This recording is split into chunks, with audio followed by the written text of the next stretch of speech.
چیز کے اوپر اپنا سرمایہ نہیں لگائیں گے یا اپنی جو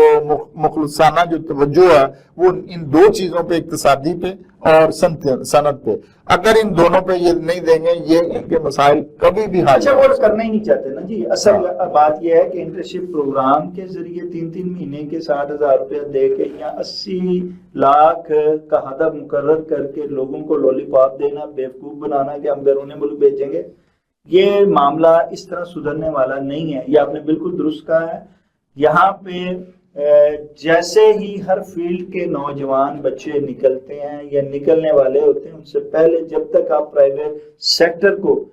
بوسٹ نہیں کریں گے، بوسٹ نہیں دیں گے، وہاں ان کو آپ مکمل طور پہ ہر شعبے کی جو ہے وہ روزگار کا ان کو باؤنڈ نہیں کریں گے کہ آپ نے اتنے بچے رکھے. آپ دیکھیں نا، آپ میڈیا کا دیکھ لیں، اب وہاں سے بچے جو ہیں ایم فل کر کے نکل رہے ہیں ماس کمیونیکیشن. مجھے بتائیے کہاں جاب مل رہی ہیں ان کو، اور جہاں مل بھی رہی ہیں وہ آپ دیکھیں 2-4 بڑے میڈیا ہاؤسز کے علاوہ کون تنخواہیں دے رہا ہے؟ کوئی تنخواہیں نہیں دے رہا. اور وہاں بھی وہی ہے کہ گروپنگ چل رہی ہے، ایک گروپ جہاں جاتا ہے وہ اپنے بندوں کو وہاں، اور وہاں پہ وہ سلسلہ چل رہا ہے اسی طرح جیسے کہ